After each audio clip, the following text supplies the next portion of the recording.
Sir जाए सो करे जित सर जाए सुत।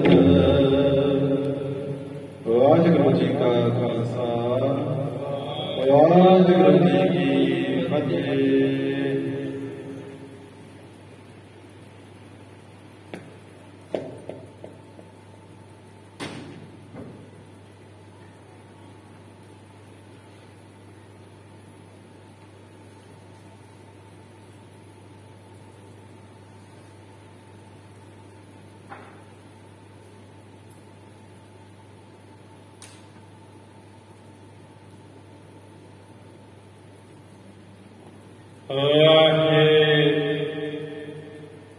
गुरु जी वाहे गुरु नमो। सूरज सूरजे नमो। चंद्र चंद्रे वाहे गुरु वाहे गुरु। एक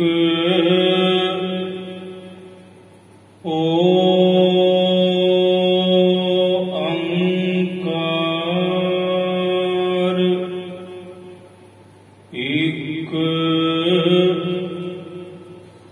ओंकार।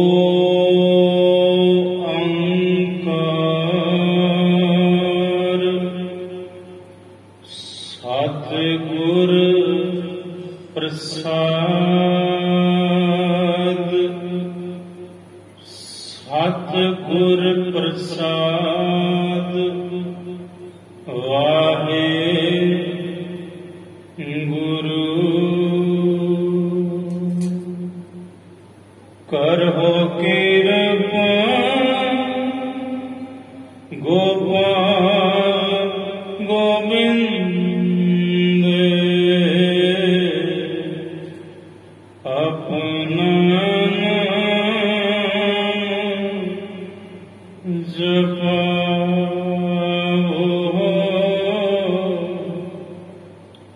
अपना नाम जपाओ। करहो कृपा गोपाल गोविंद अपना नाम जपाओ। अपना नाम जपाओ। अपना नाम जपाओ। अपना नाम जपाओ। अपना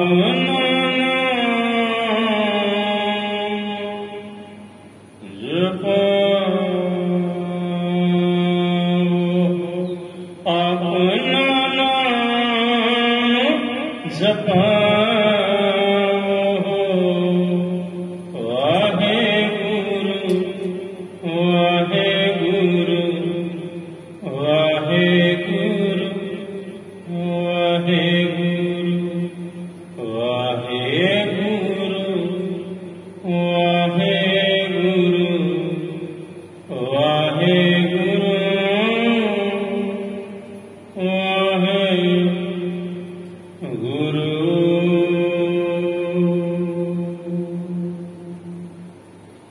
सुका होटाल गुर सेविए अहनिस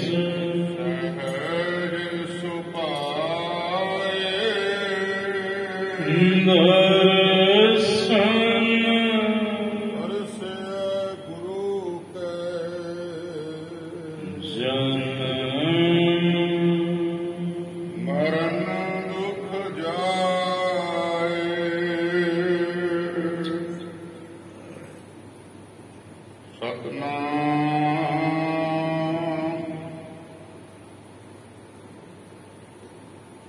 श्री वाहेगुरु साहिब जी।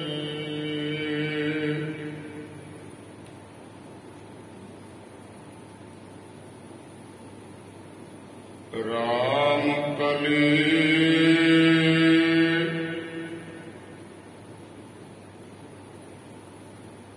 बाणी रविदास जी की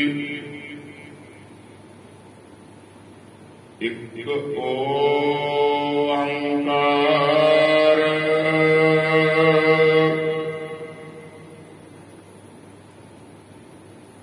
सतगुर प्रसाद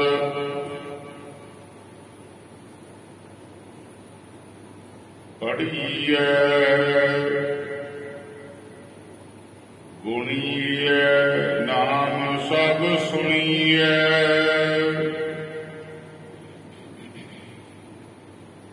अनुभव भाव न दर्शै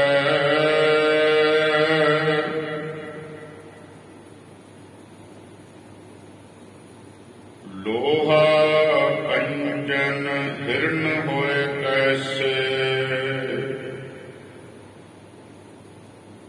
जाओ पार सह न परसै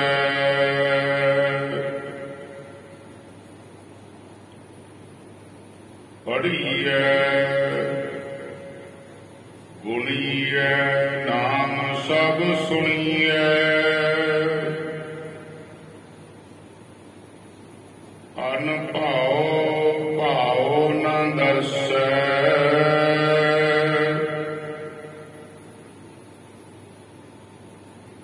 लोहा कंचन हिरण होए कैसे जाओ पार सह न परसै। साध संगत जी वाहेगुरु जी का खालसा वाहेगुरु जी की फतेह।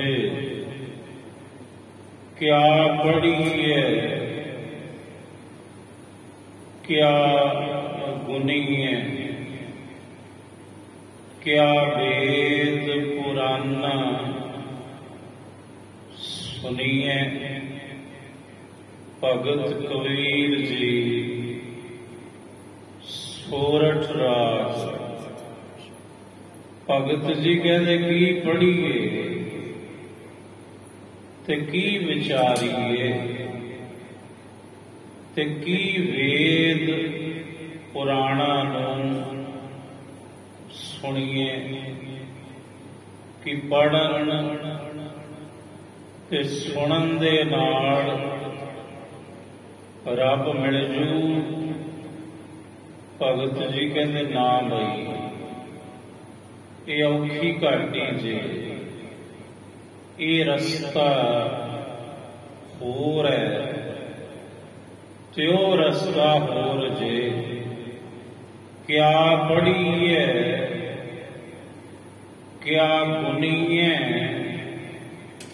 क्या वेद पुराना सुनिए। पढ़े सुने क्या होई, पढ़न ते सुनन दे नाल शास्त्र वेद पुराण उपनिषदां नूं की होगा। पढ़े सुने क्या हुई, जो सहज न मिलियो सोई। जेकर उस सहज अंदरला टिका सहज परमात्मा की प्राप्ति ना हुई, फिर पढ़ना सुनना किस अर्थ है दुनिया के लोगों। क्या पढ़ी है ਕਹਿੰਦੇ ਪੜ੍ਹਨਾ ਤੇ ਸੁਣਨਾ ਇੱਕ ਸੰਸਾਰਕ ਵਿਵਹਾਰ ਹੈ, ਇਸ ਤੋਂ ਵਧੇਰੇ ਕੁਝ ਨਹੀਂ। ਬੜੀ ਬੜੀ ਤਾਲੀਮ ਦੁਨੀਆ ਦੇ ਵਿੱਚ ਲੋਕ ਹਾਸਲ ਕਰਦੇ ਨੇ, ਸੰਸਾਰਕ ਵਿਵਹਾਰ ਹੈ, ਕੇਵਲ ਹੋਰ ਕੁਝ ਨਹੀਂ। ਪੜ੍ਹਨਾ ਗੁੜਨਾ ਸੰਸਾਰ ਕੀ ਕਾਰ ਹੈ। ਗੁਰੂ ਗ੍ਰੰਥ ਸਾਹਿਬ ਜੀ ਮਹਾਰਾਜ, ਪੜ੍ਹਨਾ ਤੇ ਵਿਚਾਰਨਾ ਇੱਕ ਸੰਸਾਰਕ ਕਾਰ ਹੈ। ਨਿਰੰਕਾਰ ਦੀ ਜਿਹੜੀ ਪ੍ਰਾਪਤੀ ਹੈ ਉਹ ਇਸ ਰਸਤੇ ਤੇ ਤੁਰਿਆ ਨਹੀਂ, ਉਹ ਭਗਤੀ ਮਾਰਗ ਤੇ ਤੁਰਿਆ ਹੀ ਪ੍ਰਾਪਤ ਹੁੰਦੀ ਹੈ। ਪੜ੍ਹਨਾ ਤੇ ਵਿਚਾਰਨਾ ਹੋਰ ਹੈ ਤੇ ਪ੍ਰਭੂ ਦੀ ਭਗਤੀ ਦਾ ਮਾਰਗ ਹੋਰ ਹੈ। ਮਹਾਰਾਜ ਕਹਿੰਦੇ ਸਿਮਰਿਤ ਵੇਦ ਪੁਰਾਣ ਪੁਕਾਰਨ ਪੋਥੀਆਂ, ਨਾਮ ਬਿਨਾ ਸਭ ਕੂੜ ਗਾਲੀ ਹੋਛੀਆਂ।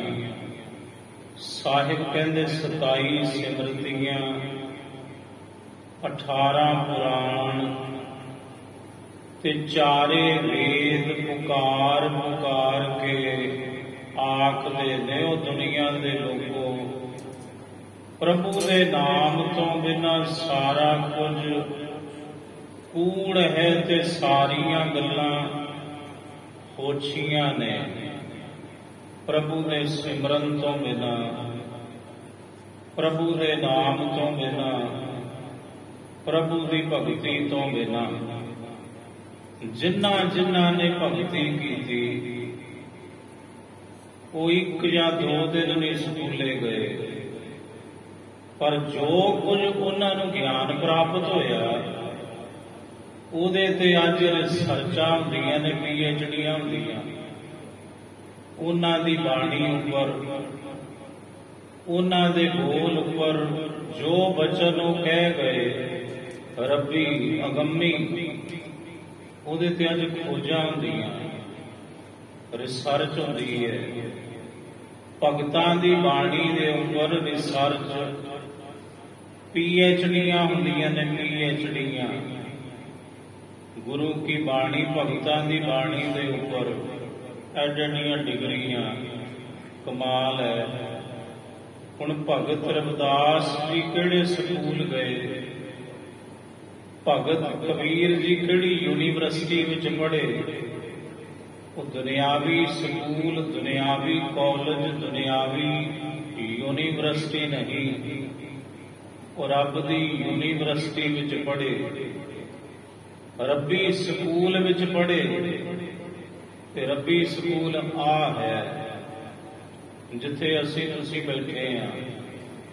ਸਤ ਸੰਗਤ ਗੁਰੂ ਕਾ ਦੁਆਰਾ, ਗੁਰੂ ਦੁਆਰੇ ਹੋਏ ਸੋਝੀ ਪਾਏ ਸੀ। ਮਹਾਰਾਜ ਕਹਿੰਦੇ ਗੁਰੂ ਦੇ ਰਾਹੀਂ ਹੀ ਅਸਲ ਗਿਆਨ ਪ੍ਰਾਪਤ ਹੁੰਦਾ ਹੈ, ਆਪਣੇ ਆਪ ਦਾ, ਆਤਮ ਦਾ, ਪਰਮਾਤਮ ਦਾ। ਪੜ੍ਹ ਕੇ ਉਹ ਗਿਆਨ ਪ੍ਰਾਪਤ ਨਹੀਂ ਹੁੰਦਾ। ਦੁਨਿਆਵੀ ਪੜ੍ਹਾਈ ਪੜ੍ਹਨ ਦੇ ਨਾਲ ਰੱਬੀ ਗਿਆਨ ਦੀ ਪ੍ਰਾਪਤੀ ਨਹੀਂ। ਰੱਬੀ ਗਿਆਨ ਜਦੋਂ ਕਿਸੇ ਨੂੰ ਪ੍ਰਾਪਤ ਹੋਇਆ ਤਾਂ ਉਹਦੇ ਅੰਦਰੋਂ ਹੀ ਉਹਦਾ ਚਸ਼ਮਾ ਫੁੱਟਿਆ ਰੱਬੀ ਗਿਆਨ ਦਾ। ਉਹ ਭਾਵੇਂ ਪੈਗੰਬਰ ਹਜ਼ਰਤ ਮੁਹੰਮਦ ਸਾਹਿਬ, ਭਾਵੇਂ ਈਸਾ ਮਸੀਹ ਤੇ ਭਾਵੇਂ ਗੁਰੂ ਸਾਹਿਬਾਨ, ਕਹਿੰਦੇ ਲਾਲੋ ਮੇਰੇ ਅੰਦਰ ਕੁਝ ਬੋਲਦਾ ਹੈ, ਮੇਰੇ ਅੰਦਰ ਯਾਰ ਬੋਲਦਾ ਮੇਰਾ। ਮੱਕੇ ਦੇ ਲੋਕਾਂ ਨੂੰ ਜਦੋਂ ਰੱਬੀ ਗਿਆਨ ਪ੍ਰਗਟ ਹੋਇਆ ਖੁਦਾ ਦਾ, ਪੈਗੰਬਰ हजरत मुहम्मद साहिब जी के हिरदे विच तो ज्ञान लोकां नूं वंडना चाहुंदे ने। उन्हां लोकां नूं कहा, लोको सुनो, मुहम्मद की बात सुनो। मुहम्मद नहीं बोलदा, मुहम्मद दे अंदर खुदा बैठा बोलदा है। मैं तुहानूं खुदा दीयां गल्लां सुणाउणा। जिहड़े अज्ञानी पुरुष सन, जिन्हां ने केवल दुनियावी तालीम हासिल की सी, उन्हां दे बोल पता की सन? वो कहते बड़ा आया रब्बी ज्ञान देण वाला सानू, ये नवा ही आ गया, कहते नवा ही उठे है, लोकां पट्टे चुके। पैगंबर हजरत मुहम्मद साहिब का एक दंद तोड़ दिता सी मक्के दे लोकां ने। जदों उन्होंने कहा भी मेरे अंदरों ज्ञान का चश्मा फुल रहा है, आओ मैं तुहानूं अल्लाह की बात सुणाउंदा हां। पर लोकी मुनकर हो गए सन। जिथे अज पूजा होंदी है, जिथे अज सजदे हुंदे ने, मक्के की धरती के उपर कोई समा सी, इसे मक्के दे लोकां ने रसूल नूं, पैगंबर मुहम्मद साहिब नूं बट्टे भी मारे सन। जदों उन्होंने कहा सी भी आओ मैं तुहानूं उहदा ज्ञान सुणाउंदा हां। बनारस की धरती, भगत कबीर जी वो कहते आओ विद्वान पुरुषो, मैं पढ़िया तो है नहीं, अनपढ़ हाँ, पर यह मार्ग ऐसा नहीं है, इथे पढ़े ते अनपढ़ एक बराबर ने। जिसने भगती की भावे पढ़े है भावे अनपढ़ है, इस मार्ग विच सब एक ने। ते अनपढ़ भी प्रभु की प्राप्ति कर सकता है, जरूरी नहीं पढ़िया लिखिया हो, पढ़िया अनपढ़िया परमगत पावे। बनारस के लोग कहते पागल है कबीर, सब तो सियाणे ने बनारस की धरती ते, पर कमलियां दे टोले ने उस सियाणे नूं पागल का दर्जा दे दिता। जिस वक्त मंसूर नूं सूली ते चाढ़िया जा रहा सी, तां मंसूर दे जिहड़े पीरो मुरशद होए, वो होए जुनैद बगदादी पीर।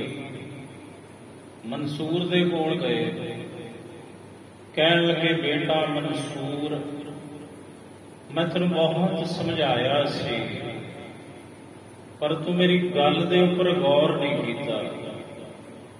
मैं तेनूं यह कहा सी भी जे तेरे अंदर परमात्मा का ज्ञान प्रगट होया है, शमश तबरेज नूं भी उहदे पीरो मुरशद ने यही बात कही सी कि शमश तबरेज तू जो कह रहे हैं अनल हक,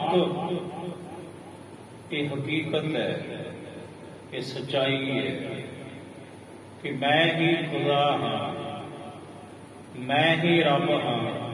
कहते झूठ नहीं है, पर कहते पुत्रा हे मेरे मुरीद, मैं तेन बहुत दफा समझाया सी कि ये जिहड़े दुनियावी लोग ने, इन्हां दे कोल केवल दुनियावी गल्लां ने ते दुनियावी ज्ञान है, रब्बी ज्ञान नहीं ना पास।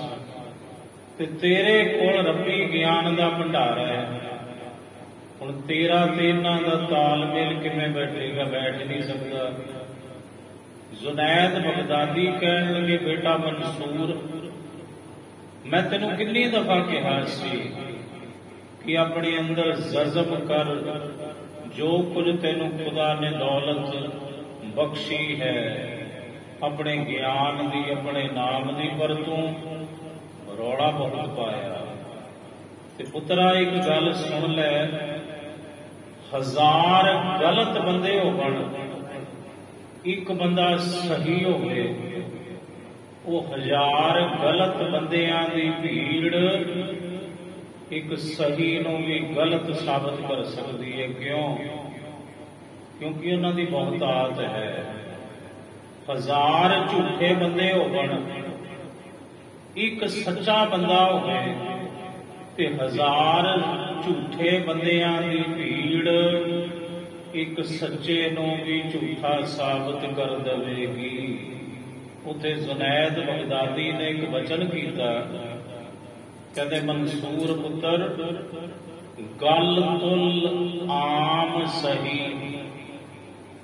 ਵੀ ਜਿਹੜੇ ਗਲਤ ਬੰਦੇ ਹੁੰਦੇ ਨੇ ਉਹ ਸਹੀ ਬੰਦੇ ਨੂੰ ਵੀ ਗਲਤ ਸਾਬਤ ਕਰ ਦਿੰਦੇ ਨੇ, ਕਿਉਂਕਿ ਉਹਨਾਂ ਦੀ ਬਹੁਤ ਗਿਣਤੀ ਹੁੰਦੀ ਹੈ।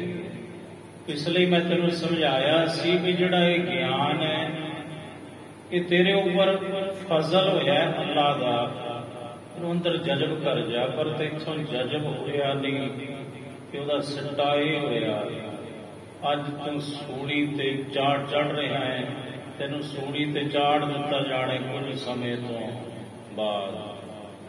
ਸੋ ਭਗਤ ਕਬੀਰ ਜੀ ਪੂਰੇ ਬਨਾਰਸ ਵਿੱਚ ਸਿਆਣੇ ਪੁਰਸ਼ ਨੇ, ਪਰ ਜਿਹੜੇ ਬਿਲਕੁਲ ਬੇਸਮਝ ਲੋਕ ਸਨ, ਦੁਨਿਆਵੀ ਤਾਲੀਮ ਦੇ ਧਾਰ ਨਹੀਂ, ਉਹ ਕਹਿੰਦੇ ਕਮਲਾ ਕਬੀਰ ਤੁਰਿਆ ਫਿਰਦਾ, ਕਮਲਾ ਹੈ, ਪਾਗਲ ਹੈ।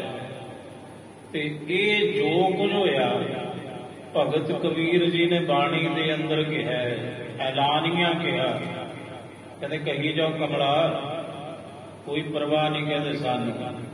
ਮੇਰੇ ਬਾਬਾ ਮੈਂ ਬੋਰਾ, ਮੇਰੇ ਬਾਬਾ ਮੈਂ ਬੋਰਾ, ਮੈਂ ਬੋਰਾ ਸਭ ਖਲਕ ਸਿਆਣੀ, ਮੈਂ ਬੋਰਾ, ਮੈਂ ਬੋਰਾ। ਮੈਂ ਕਮਲਾ, ਕਮਲਾ ਹੀ ਚੰਗਾ, ਤੁਸੀਂ ਸਿਆਣੇ ਹੋ, ਸਿਆਣੇ ਬਣੋ। ਮੈਂ ਬੋਰਾ ਸਭ ਖਲਕ ਸਿਆਣੀ, ਸਾਰੀ ਦੁਨੀਆ ਸਿਆਣੀ ਹੈ, ਮੈਂ ਹੀ ਕਮਲਾ। ਤੇ ਵਧੀਆ ਇਹੋ ਜਿਹਾ ਕਮਲਪਣਾ ਸਾਨੂੰ ਰੱਬ ਹੋਰ ਬਖਸ਼ੇ। ਮੈਂ ਬੋਰਾ ਸਭ ਖਲਕ ਸਿਆਣੀ, ਮੈਂ ਬੋਰਾ ਮੇਰੇ ਬਾਬਾ ਮੈਂ ਬੋਰਾ, ਮੇਰੇ ਬਾਬਾ ਮੈਂ ਬੋਰਾ। ਹੁਣ ਭਗਤ ਕਬੀਰ ਜੀ ਕਹਿੰਦੇ ਕਿਆ ਪੜੀਏ, ਕਿਆ ਸੁਣੀਏ, ਕਿਆ ਪੜੀਏ, ਕਿਆ ਸੁਣੀਏ, ਕਿਆ ਵੇਦ ਪੁਰਾਨਾ ਸੁਣੀਏ, ਪੜੇ ਸੁਨੇ ਕਿਆ ਹੋਈ, ਜੋ सहज ना मिलियो सोई। हर का नाम ना जपस गवारा, ए मूरख ए मूरख मना। रब दा नाम क्यों नहीं जपदा बई? क्यों एवें दुनियावी ज्ञान इकट्ठा करन ते लग्या होया तू? हर का नाम ना जपस गवारा, सारे महले का ज्ञान। जी खुंड चर्चा होंगी है, सारे पिंड का ज्ञान होंगे। इन्होंने जे बाबू बैठे होंगे ने ना पिपड़ा के थले, घर घर की गल पुछ लो उन्होंने तो, पर सब फजूल है। ये अगा समर जू तुहाडा, भला हो जू तुहाडा, बिल्कुल भी नहीं। ये कूड़ कबाड़ है। भगत जी कहते हर का नाम ना जपस गवारा, क्या सोच है बारंबारा। की मुड़ मुड़ के सोची जाना है, कोई असल जिहड़ा काम है वो कर तू, रब दी भगती कर, वाहेगुरु वाहेगुरु जप, राम राम जप, पार उतारा इसे नाले होना है। बहुत ही दुनियावी विद्या एकत्र करन दे नाल तेरा पार उतारा नहीं होना। फिर की विद्या एकत्र करनी माड़ी है, ਸਾਹਿਬ ਕਹਿੰਦੇ ਨਹੀਂ, ਕਰੋ ਜਿੰਨਾ ਮਰਜ਼ੀ ਪੜੋ, ਪਰ ਇੱਕ ਗੱਲ ਦਾ ਖਿਆਲ ਰੱਖਿਓ, ਜੇ ਪੜ੍ਹੇ ਹੋ ਤਾਂ ਫਿਰ ਭਲਾ ਕਰਨਾ ਵੀ ਜਾਣੋ। ਵਿਦਿਆ ਵਿਚਾਰੀ ਤਾਂ, ਵਿਦਿਆ ਵਿਚਾਰੀ ਹੋਈ ਸਫਲੀ ਤਾਂ ਹੈ, ਪਰ ਉਪਕਾਰੀ ਜੇ ਦੂਸਰੇ ਦਾ ਭਲਾ ਕਰ ਸਕਦੇ ਹੋ, ਫਿਰ ਤੁਹਾਡੀ ਵਿਦਿਆ ਵਿਚਾਰੀ ਸਫਲੀ ਹੈ। ਹੁਣ ਜਿਹੜਾ ਸ਼ਾਸਤਰ ਹੈ ਉਹ ਵਿਦਿਆ ਦੀ ਮਹਾਨਤਾ ਦਰਸਾਉਂਦਾ ਹੈ। ਕਹਿੰਦੇ ਜਿਵੇਂ ਮੁਗਧ ਪੂਜ ਨਿਜ ਧਾਮ ਮੈਂ, ਇੱਕ ਡੰਗਰ ਬੰਦਾ ਮੂਰਖ ਸਾਰੇ ਟੱਬਰ ਨੂੰ ਵਕਤ ਪਾਈ ਰੱਖਦਾ ਹੈ, ਸਾਰੇ ਉਹਦੇ ਪੈਰ ਪੜਦੇ ਨੇ, ਨਾ ਜੀ ਨਾ, ਚਲੋ ਤੁਹਾਡੀ ਗੱਲ ਮੰਨਦੇ ਆ, ਉਹਦੀ ਪੂਜਾ ਉਹਦੇ ਘਰ ਤੱਕ ਹੈ, ਗਮਾਂਡੀਆਂ ਦੇ ਘਰੇ ਨਹੀਂ ਹੁੰਦੀ, ਉਹਦੇ ਘਰ ਤੱਕ ਉਸ ਮੁਗਧ ਦੀ ਪੂਜਾ ਹੋਣੀ ਹੈ। ਟੱਬਰ ਉਹਦੇ ਅੱਗੇ ਹੱਥ ਜੋੜ ਕੇ ਗਲੋ ਜੂ, ਠੀਕ ਹੈ ਜੀ ਬਾਪੂ ਜੀ ਤੁਹਾਡੀ ਗੱਲ ਮੰਨ ਲੈਂਦੇ ਆ ਜੀ, ਤੁਸੀਂ ਸਹੀ ਕਹਿੰਦੇ, ਅਸੀਂ ਗਲਤ ਆ, ਕਿਉਂਕਿ ਪਰਿਵਾਰ ਨੂੰ ਪਤਾ ਕਲੇਸ਼ ਪਊ ਜੇ ਅੱਗੋਂ ਬੋਲੀਏ।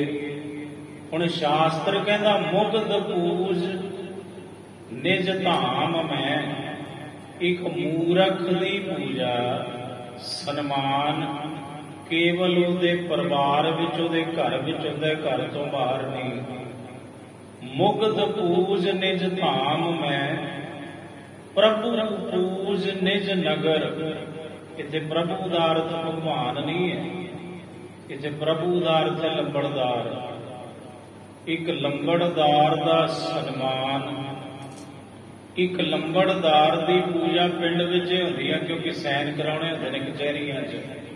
ਲੰਬੜਦਾਰ ਜੀ ਨੂੰ ਲਿਆਓ, ਸਨਮਾਨ ਦਿੰਦੇ ਨੇ ਲੋਕੀ, ਰੁਪਈਏ ਵੀ ਦਿੰਦੇ ਨੇ ਕੁਝ, ਤੇ ਉਹਦੀ ਪੂਜਾ ਕੇਵਲ ਉਹਦੇ ਪਿੰਡ ਵਿੱਚ ਹੈ, ਅਗਲੇ ਪਿੰਡ 'ਚ ਉਹਦੀ ਕੋਈ ਬਾਤ ਹੀ ਨਹੀਂ ਪੁੱਛਦਾ, ਕਿਉਂਕਿ ਉੱਥੇ ਦੂਜਾ ਲੰਬੜਦਾਰ ਬੈਠਾ ਹੈ।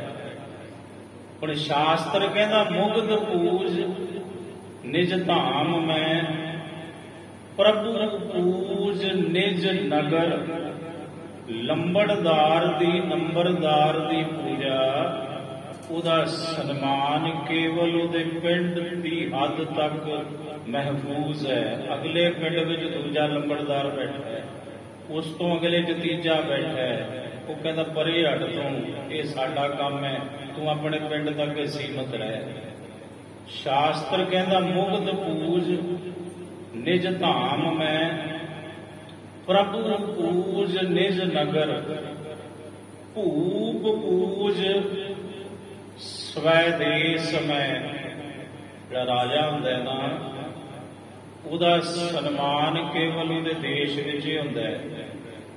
ਤੇ ਜੇ ਰਾਜੇ ਦੀ ਕਰਤੂਤ ਮਾੜੀ ਹੋਵੇ ਤਾਂ ਉਸੇ ਰਾਜੇ ਦੇ ਬਰਖਲਾਫ ਮੁਜ਼ਾਹਰੇ ਵੀ ਹੁੰਦੇ ਨੇ ਉਹਦੇ ਹੀ ਦੇਸ਼ ਦੇ ਵਿੱਚ, ਜੇ ਕਰਤੂਤ ਉਹਦੀ ਚੰਗੀ ਨਾ ਹੋਵੇ। ਪਰ ਸ਼ਾਸਤਰ ਕਹਿੰਦਾ ਇੱਕ ਰਾਜੇ ਦੀ ਪੂਜਾ ਕੇਵਲ ਉਹਦੇ ਦੇਸ਼ ਵਿੱਚ ਹੁੰਦੀ, ਅਗਲੇ ਦੇਸ਼ ਵਿੱਚ ਨਹੀਂ, ਕਿਉਂਕਿ ਅਗਲੇ ਦੇਸ਼ ਦਾ ਮਾਲਕ ਦੂਸਰਾ ਰਾਜਾ ਹੈ। ਉਹ ਕਹਿੰਦਾ ਪਰੇ ਹਟ ਤੂੰ, ਇੱਥੇ ਮੇਰਾ ਆਰਡਰ ਚੱਲੇਗਾ, ਤੂੰ ਆਪਣਾ ਆਰਡਰ ਚਲਾਉਣਾ ਆਪਣੇ ਦੇਸ਼ 'ਚ ਚਲਾ। ਤੇ ਰਾਜੇ ਚਲਾਉਂਦੇ ਵੀ ਨੇ। ਸ਼ਾਸਤਰ ਕਹਿੰਦਾ ਭੂਪ ਪੂਜ ਸਵੈ ਦੇਸ ਮੈਂ, ਪਰ ਕਹਿੰਦੇ ਇੱਕੋ ਇੱਕ ਸ਼ਖਸ ਹੈ ਜਿਹੜਾ ਵਿਦਵਾਨ ਹੈ, ਜਿਹਨੇ ਤਾਲੀਮ ਹਾਸਲ ਕੀਤੀ, ਉਹ ਦੁਨੀਆ ਦੇ ਕਿਸੇ ਕੋਨੇ 'ਚ ਚਲਿਆ ਜਾਵੇ, ਇਹ ਜਿਹੜੀ ਵਿਦਿਆ ਹੈ ਉਹਦੀ ਪੂਜਾ ਕਰਵਾਉਂਦੀ ਹੈ ਭਾਈ। ਇਸ ਲਈ ਵਿਦਿਆ ਇੱਕ ਗੁਪਤ ਧਨ ਹੈ, ਇਹਨੂੰ ਖੋ ਨਹੀਂ ਸਕਦਾ। ਤੁਹਾਡੇ ਪਾਸੋਂ ਕੋਈ ਤਾਂ ਤੇ ਵੱਧ ਤੋਂ ਵੱਧ ਤੁਸੀਂ ਵਿਦਿਆ ਵੀ ਗ੍ਰਹਿਣ ਕਰ ਸਕਦੇ ਹੋ, ਪਰ ਪ੍ਰਭੂ ਦੀ ਬੰਦਗੀ ਤੋਂ ਬਿਨਾਂ, ਭਗਤੀ ਤੋਂ ਬਿਨਾਂ ਤੁਹਾਡੀਆਂ ਡਿਗਰੀਆਂ ਕਿਸੇ ਅਰਥ ਨਹੀਂ। ਇਕੱਠੀ ਕੀਤੀ ਹੋਈ ਤਾਲੀਮ ਉਹਦਾ ਕੋਈ ਮਹਿਨਾ ਨਹੀਂ ਜੇ ਤੁਹਾਡੇ ਅੰਦਰ ਬੰਦਗੀ ਨਹੀਂ, ਪ੍ਰਭੂ ਦੀ ਇਬਾਦਤ ਨਹੀਂ। ਇਹਨੂੰ ਕਹਿੰਦੇ ਨੇ ਭਗਤ ਜੀ ਹਰ ਕਾ ਨਾਮ ਨਾ ਜਪਸ ਗਵਾਰਾ, ਕਿਆ ਸੋਚੈ ਹੈ ਬਾਰੰਬਾਰਾ। ਇਹੀ ਖੁਲਾਸਾ ਲੜੀਵਾਰ ਕਥਾ ਦੇ ਅੰਦਰ ਰਾਮ ਕਲੀ ਰਾਗ ਵਿੱਚ ਭਗਤਾਂ ਦੀ ਬਾਣੀ ਦੇ ਅੰਦਰ ਭਗਤ ਰਵਿਦਾਸ ਜੀ ਕਰ ਰਹੇ ਹਨ। ਰਾਮ ਕਲੀ ਬਾਣੀ ਰਵਿਦਾਸ ਜੀ ਕੀ। ਰਾਮ ਕਲੀ ਰਾਗ ਦੇ ਅੰਦਰ ਇਹ ਬਾਣੀ, ਇਹ ਸ਼ਬਦ ਭਗਤ ਰਵਿਦਾਸ ਜੀ ਦਾ ਹੈ ਭਾਈ। ਇੱਕ ਓੰਕਾਰ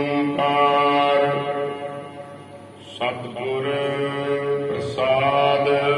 ਮੰਗਲਾਚਰਨ ਹੈ, ਪਰਮਾਤਮਾ ਇੱਕ ਹੈ, ਸਰਬ ਦਾ ਪ੍ਰਕਾਸ਼ਕ ਹੈ।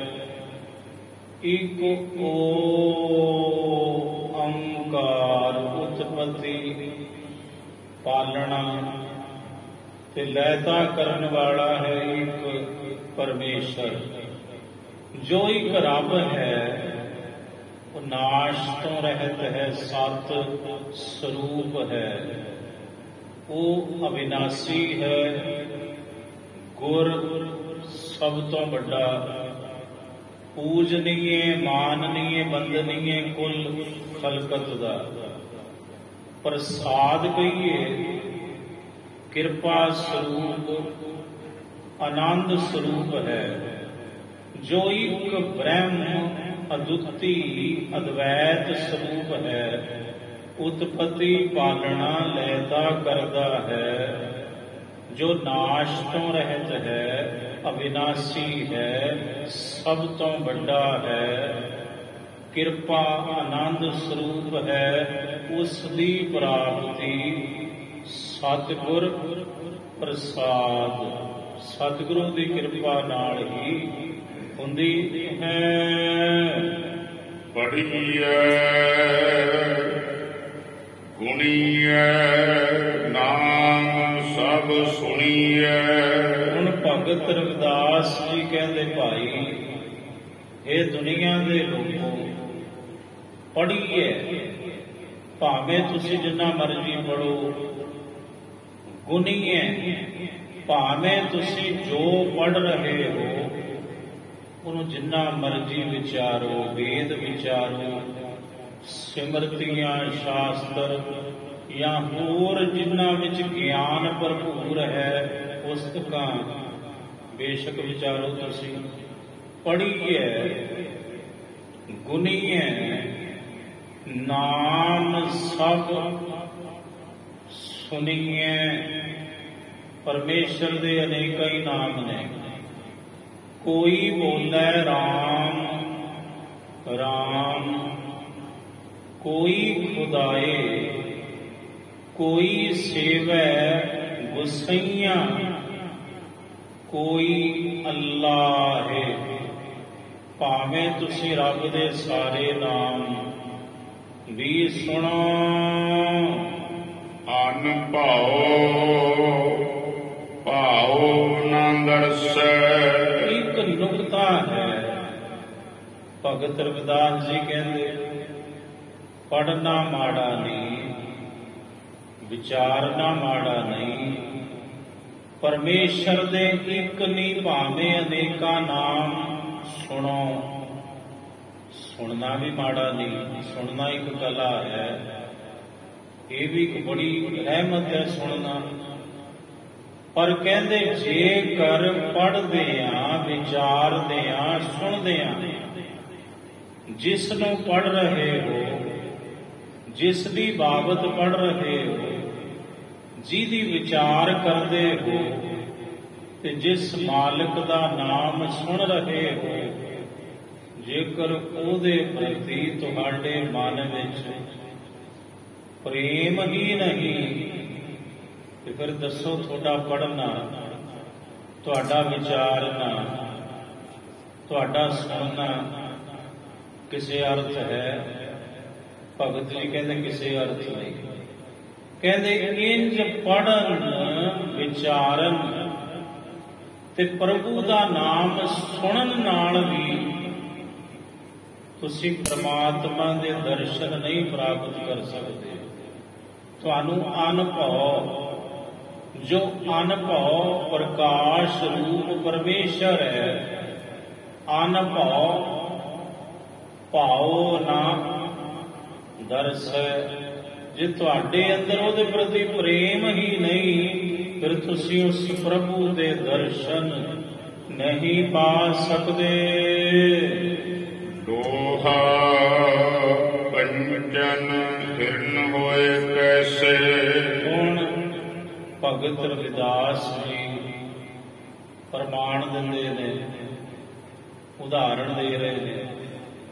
ਕਹਿੰਦੇ ਲੋਹਾ ਕੰਚਨ ਹਿਰਨ ਹੋਏ ਕੈਸੇ।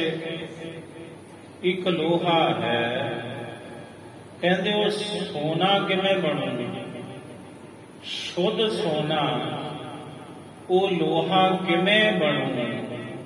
ਉਦੋਂ ਹੀ ਬਣੂ ਨਾ ਜਦੋਂ ਉਹ ਲੋਹਾ ਆਪਣੇ ਆਪ ਨੂੰ ਪਾਰਸ ਦੇ ਨਾਲ ਸੁਹਾਵੇਗਾ। ਤੇ ਜੇ ਪਾਰਸ ਸਾਹਮਣੇ ਪਿਆ, 1 ਇੰਚ ਦਾ ਫਾਸਲਾ ਹੈ ਲੋਹੇ ਦਾ ਤੇ ਪਾਰਸ ਦਾ, ਉਹ ਭਾਵੇਂ ਕਈ ਯੁੱਗ ਪਿਆ ਰਹੇ, ਪਾਰਸ ਦੇ ਕੋਲੋਂ ਲੋਹਾ ਮਨਜ਼ੂਰ, ਉਹ ਸੋਨਾ ਨਹੀਂ ਬਣ ਸਕਦਾ। ਕਦੋਂ ਤੱਕ? ਜਦੋਂ ਤੱਕ ਉਹ ਪਾਰਸ ਦੇ ਨਾਲ ਆਪਣਾ ਆਪ ਸਪਰਸ਼ ਨਹੀਂ ਕਰਦਾ। ਭਗਤ ਜੀ ਕਹਿੰਦੇ ਨੁਕਤਾ ਬਸ ਇਹੀ ਹੈ, ਇੰਨਾ ਕਿ ਨੁਕਤਾ ਹੈ। ਕਹਿੰਦੇ ਤੁਸੀਂ ਸੁਣਦੇ ਵੀ ਹੋ ਪ੍ਰਭੂ ਦੇ ਨਾਮ ਨੂੰ, ਇੱਕ ਨਹੀਂ ਭਾਵੇਂ ਸਾਰੇ ਨਾਮ ਸੁਣੋ, ਅਨੇਕਾਂ ਨਾਮ ਸੁਣੋ। ਤੁਸੀਂ ਪੜ੍ਹਦੇ ਵੀ ਹੋ ਉਹਦੀ ਬਾਬਤ, ਵਿਚਾਰਦੇ ਵੀ ਹੋ, ਤੇ ਜੇ ਆਪਣੇ ਮਨ ਨੂੰ ਸਪਰਸ਼ ਹੀ ਨਾ ਕੀਤਾ ਉਸ ਪ੍ਰਭੂ ਦੇ ਸ਼ਬਦ ਦੇ ਨਾਲ, ਜੇ ਮਨ ਵਿੱਚ ਪ੍ਰੇਮ ਹੀ ਨਾ ਹੋਇਆ, ਤੇ ਦੱਸੋ ਪ੍ਰਭੂ ਦੀ ਪ੍ਰਾਪਤੀ ਹੋਵੇਗੀ ਕਿਵੇਂ? ਲੋਹਾ ਕੰਚਨ ਹਿਰਨ ਹੋਏ ਕੈਸੇ। ਜਾਓ ਪਾਰਸਹਿ ਨਾ ਪਰਸੈ। ਜਾਓ, ਜੇਕਰ ਪਾਰਸ ਹੈ, ਪਾਰਸ ਨਾ ਪਰਸ ਹੈ, ਜੇਕਰ ਉਹ ਲੋਹਾ ਪਾਰਸ ਦੇ ਨਾਲ ਪਰਸਦਾ ਨਹੀਂ, ਸਪਰਸ਼ ਨਹੀਂ ਕਰਦਾ, ਫਿਰ ਪਾਰਸ ਦਾ ਕਸੂਰ ਹੈ ਕਿ ਲੋਹੇ ਦਾ? ਭਗਤ ਜੀ ਕਹਿੰਦੇ ਲੋਹੇ ਦਾ, ਕਿਉਂਕਿ ਪਾਰਸ ਦਾ ਤੇ ਸੁਭਾਅ ਹੈ, ਜਿਹੜਾ ਵੀ ਮਨੂਰ ਲੋਹਾ ਉਹਦੇ ਨਾਲ ਸਪਰਸ਼ ਕਰ ਲਵੇ, ਉਹਨੇ ਉਹਨੂੰ ਸ਼ੁੱਧ ਸੋਨਾ ਬਣਾ ਹੀ ਦੇਣਾ ਹੈ।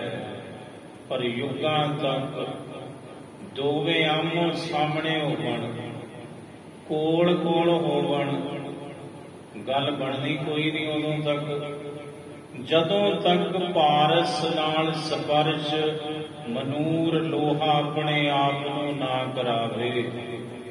ਇਸੇ ਤਰ੍ਹਾਂ ਗੁਰੂ ਪਾਰਸ ਹੈ, ਪਰਮਾਤਮਾ ਦਾ ਨਾਮ ਪਾਰਸ ਹੈ।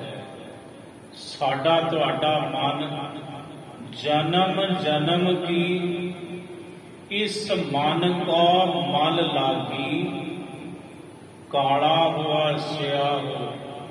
ਇਹਨੂੰ ਜਨਮਾਂ ਜਨਮਾਂਤਰਾਂ ਦੀ ਪਾਪਾਂ ਵਿਕਾਰਾਂ ਦੀ ਮੈਲ ਲੱਗੀ ਹੈ, ਕਾਲਾ ਹੋਇਆ ਪਿਆ ਸਾਡਾ ਤੁਹਾਡਾ ਮਨ। ਤੇ ਨਾਮ ਪਾਰਸ ਹੈ, ਸ਼ਬਦ ਪਾਰਸ ਹੈ, ਗੁਰੂ ਪਾਰਸ ਹੈ। ਹੁਣ ਜੇ ਇਹ ਮਨ ਗੁਰੂ ਦੇ ਸ਼ਬਦ ਨਾਲ ਸਪਰਸ਼ ਹੀ ਨਾ ਕਰੇਗਾ ਤਾਂ ਇਹਦੀ ਮੈਲ ਕੱਟੀ ਕਿਵੇਂ ਜਾਵੇਗੀ ਭਾਈ? ਫਿਰ ਇਹ ਮਨ ਨਿਰਮਲ ਕਿਵੇਂ ਹੋਵੇਗਾ? ਭਗਤ ਰਵਿਦਾਸ ਜੀ ਇਹੀ ਖੁਲਾਸਾ ਕਰ ਰਹੇ ਹਨ। ਲੋਹਾ ਕੰਚਨ ਹੀਰਾ ਨਾ ਹੋਏ ਕੈਸੇ, ਜੋ ਪਾਰ ਸਹਿ ਨਾ ਪਰਸੈ। ਦੇਵ ਸੰਸੈ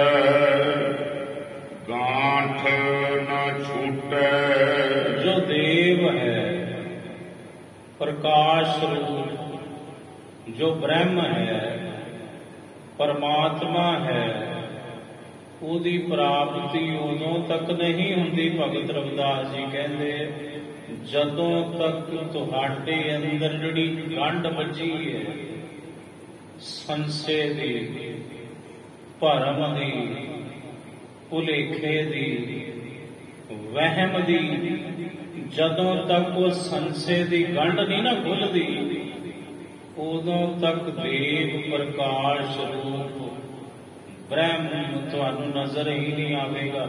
ਸਾਹਮਣੇ ਹੋਵੇ ਬੇਸ਼ੱਕ ਤੁਹਾਡੇ ਬੈਠਾ ਰੱਬ, ਤੁਹਾਨੂੰ ਨਹੀਂ ਨਜ਼ਰ ਆਊਗਾ। ਜਿਵੇਂ ਗੋਇੰਦਵਾਲ ਸਾਹਿਬ ਦੀ ਪਾਵਨ ਧਰਤੀ, ਗੁਰੂ ਅਮਰਦਾਸ ਸਾਹਿਬ ਜੀ ਮਹਾਰਾਜ ਤੇ ਮਹਾਰਾਜ ਜੀ ਦਾ ਇੱਕ ਮਿੱਤਰ ਬਹੁਤ ਵਰ੍ਹਿਆਂ ਤੋਂ ਬਾਅਦ ਉਹ ਗੁਰੂ ਅਮਰਦਾਸ ਸਾਹਿਬ ਜੀ ਨੂੰ ਮਿਲਿਆ। ਲਾਹੌਰ ਤੋਂ ਆਇਆ ਸੀ। ਕਹਿਣ ਲੱਗਾ, ਅਮਰਦਾਸ ਜੀ ਹੁਣ ਤੇ ਬੜੀ ਕਿਰਪਾ ਹੈ, ਤੁਹਾਨੂੰ ਗੁਰੂ ਨਾਨਕ ਸਾਹਿਬ ਦਾ ਤਖਤ ਮਿਲ ਗਿਆ, ਹੁਣ ਤੁਸੀਂ ਗੁਰੂ ਰੂਪ ਹੋ ਗਏ। ਹੁਣ ਗੁਰੂ ਅਮਰਦਾਸ ਜੀ ਚਾਹੁੰਦੇ ਨੇ ਕਿ ਮੇਰਾ ਸਾਥੀ ਹੈ, ਮੇਰਾ ਮਿੱਤਰ ਹੈ, ਇਹਦਾ ਮੈਂ ਭਲਾ ਕਰਾਂ, ਇਹਦਾ ਪਾਰ ਉਤਾਰਾ ਕਰ ਦੇਵਾਂ। ਸਾਹਿਬ ਜੀ ਚਾਹੁੰਦੇ ਨੇ। ਤੇ ਮਹਾਰਾਜ ਕਹਿੰਦੇ, ਮਿੱਤਰਾ ਕਿੱਧਰ ਚੱਲਿਆ ਸੀ? ਕਹਿੰਦਾ ਹਰਿਦੁਆਰ। ਸਾਹਿਬ ਕਹਿੰਦੇ ਕੀ ਕਰਨ? ਕਹਿੰਦਾ ਕਮਾਲ ਕਰਦੇ ਹੋ, ਤੁਸੀਂ ਵੀ ਤੇ ਜਾਂਦੇ ਰਹੇ ਹੋ, ਕਿੰਨੇ ਵਰ੍ਹੇ ਗਏ ਤੁਸੀਂ? ਮਹਾਰਾਜ ਕਹਿੰਦੇ ਹਾਂ ਮੈਂ ਗਿਆ, ਪਰ ਹੁਣ ਤੂੰ ਕੀ ਕਰਨ ਚੱਲੇ? ਆਖਿਆ ਜੀ ਗੰਗਾ ਇਸ਼ਨਾਨ। ਤੇ ਗੁਰੂ ਅਮਰਦਾਸ ਜੀ ਕਹਿੰਦੇ ਇੱਥੇ ਹੀ ਕਰਾ ਦਈਏ। ਉਹ ਕਹਿੰਦਾ ਇਹ ਕਿਵੇਂ ਹੋ ਸਕਦਾ ਹੈ, ਆਏ ਕਿਤੇ ਹੋ ਜੂ? ਮਹਾਰਾਜ ਕਹਿੰਦੇ ਚੰਗਾ ਫਿਰ ਜਾ, ਆ ਲੋਟਾ ਲੈ ਜਾ ਸਾਡਾ, ਗੰਗਾ ਜਲ ਦਾ ਭਰ ਕੇ ਲਿਆਈ। ਸਤ ਬਚਨ ਜੀ ਜਦੋਂ ਗਿਆ ਤੇ ਮਹਾਰਾਜ ਜੀ ਦਾ ਜਿਹੜਾ ਲੋਟਾ ਸੀ ਉਹ ਭਰਨ ਲੱਗਾ ਤੇ ਲੋਟਾ ਹੱਥ ਵਿੱਚੋਂ ਛੁੱਟਿਆ, ਬੜਾ ਝੂਰਿਆ। ਹੁਣ ਜਵਾਬ ਕੀ ਦਊਗਾ? ਆ ਗਿਆ ਗੋਇੰਦਵਾਲ ਸਾਹਿਬ। ਸਤਿਗੁਰੂ ਕਹਿੰਦੇ, ਮਿੱਤਰਾ ਕੀ ਗੱਲ, ਚਿਹਰਾ ਬੜਾ ਉੜਿਆ ਹੋਇਆ। ਆਖਿਆ ਜੀ ਉਹ ਤੁਹਾਡਾ ਲੋਟਾ ਉਹ ਤੇ ਗੰਗਾ 'ਚ ਵਹਿ ਗਿਆ। ਸਤਿਗੁਰੂ ਕਹਿੰਦੇ ਵੀ ਤੂੰ ਤੇ ਹੁਣ ਆਇਆ, ਲੋਟਾ ਤੇ ਬਹੁਤ ਚਿਰ ਦਾ ਪਹਿਲਾਂ ਆ ਚੁੱਕਿਆ। ਕਹਿੰਦਾ ਜੀ ਹੈ। ਸਤਿਗੁਰੂ ਕਹਿੰਦੇ ਬੌਲੀ ਸਾਹਿਬ ਵਿੱਚ ਉਤਰ ਜਾ, ਥੱਲੇ ਵੇਖ ਜਾ ਕੇ। ਜਦੋਂ ਉਹ ਬੌਲੀ ਸਾਹਿਬ ਵਿੱਚ ਗਿਆ ਤਾਂ ਉਹੀ ਲੋਟਾ ਬੌਲੀ ਸਾਹਿਬ ਦੇ ਵਿੱਚ ਉੱਥੇ ਤਰ ਰਿਹਾ ਹੈ। ਕਹਿਣ ਲੱਗਾ, ਮਹਾਰਾਜ ਇਹ ਕੀ? ਸਤਿਗੁਰੂ ਕਹਿੰਦੇ ਸਮਝਾਉਣਾ ਸੀ ਤੈਨੂੰ ਬਸ। ਆਖਿਆ, ਮਹਾਰਾਜ ਬਖਸ਼ੋ, ਕਿਰਪਾ ਕਰੋ, ਹੁਣ ਮੇਰੇ ਤੇ ਵੀ ਰਹਿਮਤ ਕਰੋ, ਮੇਰਾ ਵੀ ਪਾਰ ਉਤਾਰਾ ਕਰ ਦਿਓ। ਗੁਰੂ ਕਹਿੰਦੇ ਹੁਣ ਹੋ ਜੂ, ਪਹਿਲਾਂ ਨਹੀਂ ਸੀ ਹੋਣੀ, ਕਿਉਂਕਿ ਪਹਿਲਾਂ ਤੇਰੇ ਅੰਦਰ ਇੱਕ ਗੰਢ ਪਈ ਹੋਈ ਸੀ ਸੰਸ਼ੇ ਦੀ ਵੀ ਇਹ ਕਿਵੇਂ ਹੋ ਜੂ। ਪਰ ਜਦੋਂ ਹੁਣ ਤੂੰ ਕਿਹਾ ਕਿ ਮੇਰੇ ਤੇ ਵੀ ਕਿਰਪਾ ਕਰੋ, ਸਤਿਗੁਰੂ ਕਹਿੰਦੇ ਬਸ ਗੱਲ ਤੇ ਇੰਨੀ ਕੁ ਹੈ। ਇਹੀ ਵਿਚਾਰ ਭਗਤ ਰਵਿਦਾਸ ਜੀ ਸਮਝਾਉਂਦੇ ਹਨ। ਵਾਹਿਗੁਰੂ ਜੀ ਕਾ ਖਾਲਸਾ, ਵਾਹਿਗੁਰੂ ਜੀ ਕੀ ਫਤਿਹ।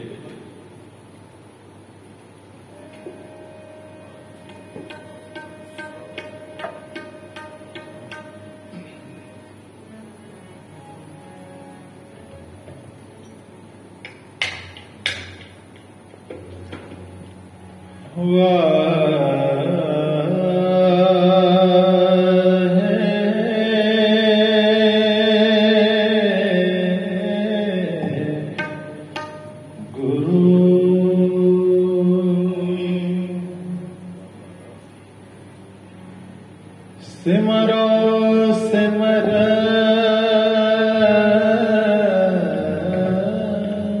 सिमर सुख पावो,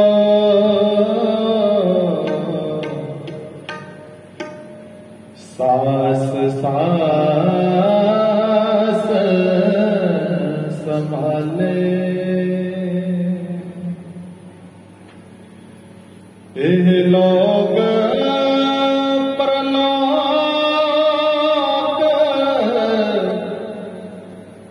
संग सा